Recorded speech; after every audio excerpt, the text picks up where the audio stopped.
Hey everyone, welcome to Judging for the Win. I'm Dave, and this is my daily ruling. New Year's is traditionally a time to reflect on the past and look forward to the future. This is especially important for me personally because, in my opinion, judging for the win should always involve some sort of constant commitment to continual self-improvement. So, how did I do? Well, I'm glad you asked. Around this time last year, I had a video titled, "What Happens When a Judge Makes a Mistake?" And I went over the, in my opinion, unacceptably high number of retractions that I had to publish for videos that I put out with some factual errors in them. At this time, I was uploading one video every day, and I identified that schedule pace as something that was reducing the quality of my videos by taking away time that I needed to do thorough research on something, and also by stressing me out in situations where I had to film multiple videos in one day in preparation for an event where I would have to be out of town for a weekend. After having moved to Monday, Wednesday, Friday as my upload schedule, I can say that I feel a lot better about the sustainable long-term health of this channel, and as an added bonus, I haven't had to publish any retractions at all this year.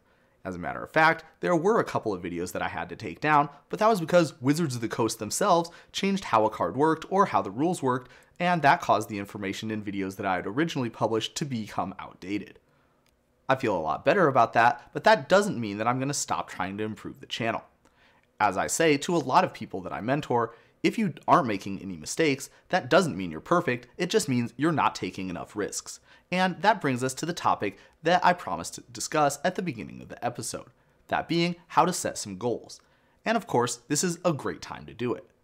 So the first thing that I want to point out is when you're setting a goal, it helps a lot to have a framework that you can use to evaluate and set your goals, thinking about them critically and scientifically. I think this helps in a lot of ways, including helping you to stay focused, helping you to have more motivation, helping you to chart your progress, and so on. There's a lot of frameworks out there that you can use. This one probably is the most popular, at least in the judge program, and I've had some successes with it, but the really important thing is that you actually have some sort of a framework that you use consistently in order to evaluate your goals and help you set better ones. So the one that I'm going to be talking about is the SMART system, and that's an acronym. All of the letters stand for something different, and there are different attributes that a good quality goal would have. So the S stands for specific. And so, for example, a lot of judges probably have a goal to become a better judge in the next year. And of course, that's a great idea, and you should definitely be trying to become a better judge, but I wouldn't say that that's really very specific. Now, a better goal would be something like you want to improve at investigations, or you want to improve your rules knowledge. You want to improve in some specific area that will help you to stay focused. If your goal is too broad, then that makes it difficult to make an action plan because basically anything would be in service of that goal. So having something that narrows down your focus a little bit really helps. Now, unlike a lot of the other characteristics on this list, the one where you have to be specific isn't really a binary yes or no. And for example, if you wanted to become better at investigations, that would be more specific than the example goal of becoming a better judge, but it would also be less specific than, for example, wanting to get better at card counts or wanting to get better at confronting players who you think might be behaving problematically. Both of those would be specific aspects of investigations that you might want to improve on. And so you can see that the specificity isn't really a binary yes or no thing. It really is just a tool that you can use to help you focus and make sure that the goal that you're setting is something that's going to be doable. The M in SMART stands for measurable, and this is also extremely important. You need to have some sort of a way to decide whether you're making progress on the goal. So, for example, becoming better at investigations, well, that certainly is more specific, but it isn't really a measurable thing. There isn't any way that you could objectively say that you're better at investigations than you were in the past.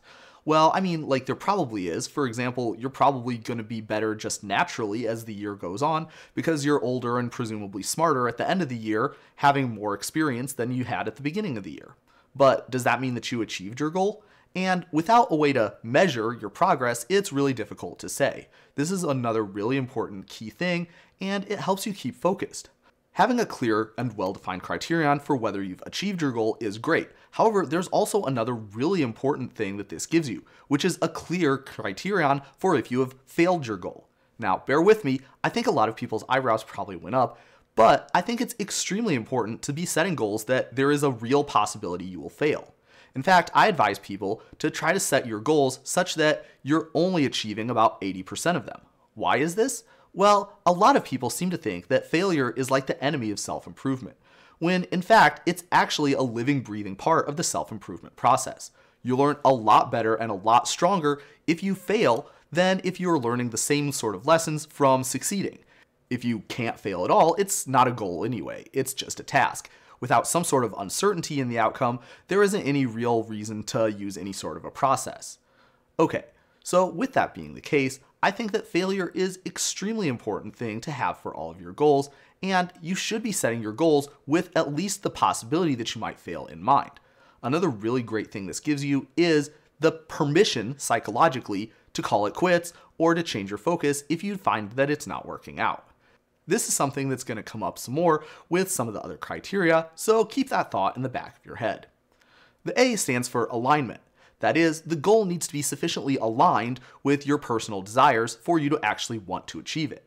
And this is something that I think a lot of people kind of struggle with. Especially in the judge program, there seems to be a lot of people out there who have the idea that there's one specific way that you should judge, or there's one specific path that all judges take in their progression from being interested in judging to becoming an inexperienced judge to becoming a more experienced judge. There isn't. The real power of the judge program, one of the really big allures that it has for me, is that there's a huge breadth of experiences for everybody to try out. And there's no way that any one person is going to enjoy all of them. Now, it's true that somebody in the judge program thinks every specific one of those experiences is the best part, but that puts a lot of pressure on normal people to enjoy stuff a lot more than they might actually do. And if you've got that kind of pressure on you, then it can be hard to set a goal that's sufficiently aligned to your desires in order for you to actually put forward the effort in order to achieve it. I think that this is a really big cause of burnout in the judge program, so I think it's definitely worth taking some time to ask yourself, okay, if I achieve this goal, how is that going to materially help me? And what's the next step that I would take if I had that skill or if I had that ability that I'm trying to build up? If you don't have a clear answer to questions like that, then you need to kind of step back and imagine what it is that you really are trying to achieve when you set that goal for yourself.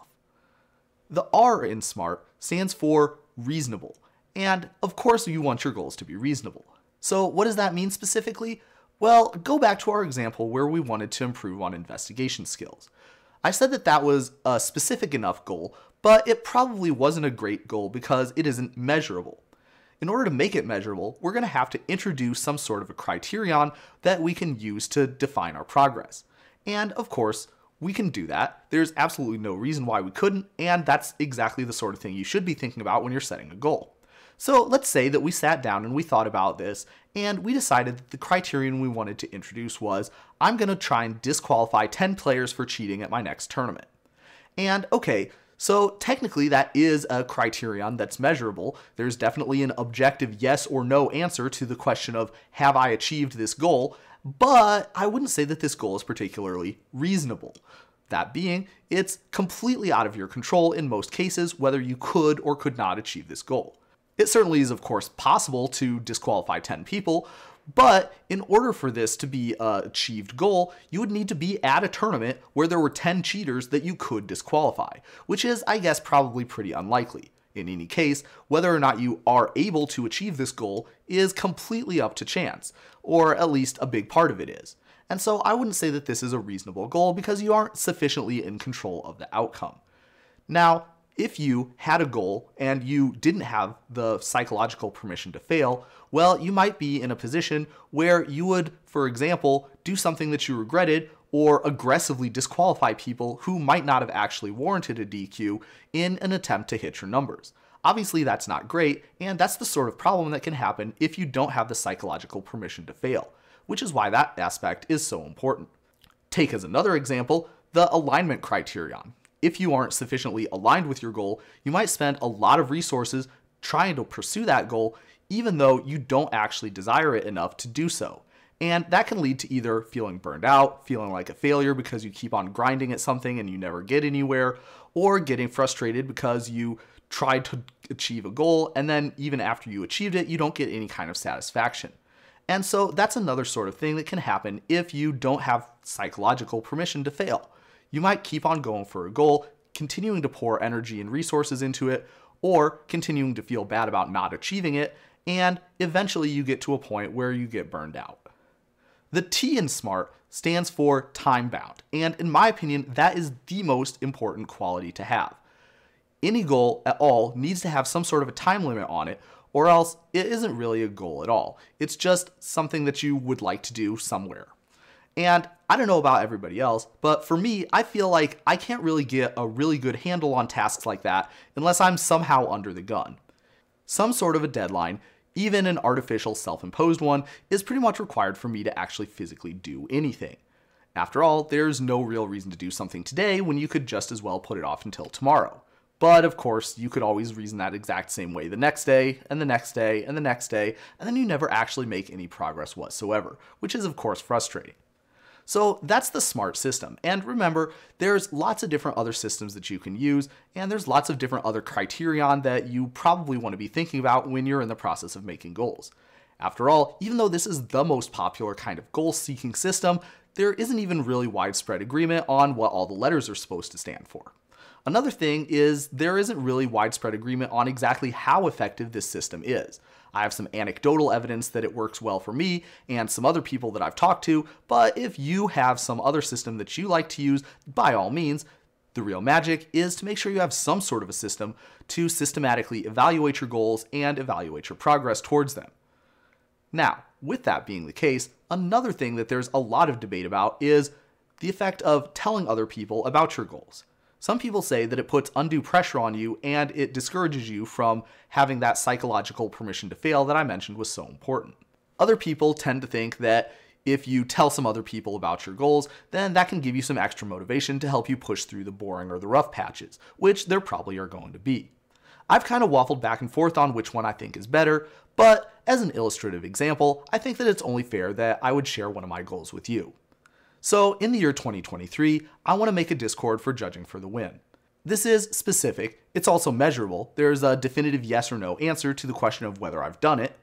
It's aligned with what I want because I think that this community is big enough and has a lot of interesting discussions in the comments, and I think having a Discord would be a better and easier to access way for people to get in on those sorts of discussions. It certainly is something that's reasonable for me to be able to do, even though I've kind of been dragging my feet on it since I'm not super duper savvy with Discord. And it's time limited because I'm saying that I'd like to do it in the year 2023. And in line with that, thank you to all of you for being part of the Judging for the Win community so far. Last year, I marveled that the Judging for the Win subscriber base had quadrupled from 1,000 to over 4,000. And while it's not quite on the same pace now, there still are 10,000 more subscribers than I had at the beginning of the year, which I still am blown away by. Thank you so much to all of you, and especially if you support the channel in any way, for example by sharing with your friends or by recommending rulings. I'm so excited to see what 2023 has, and I hope that all of you will achieve all of your goals as well. But that's all I have for you this year. How did you do? Join me again next time for another daily ruling. But until then, I hope you have a great day.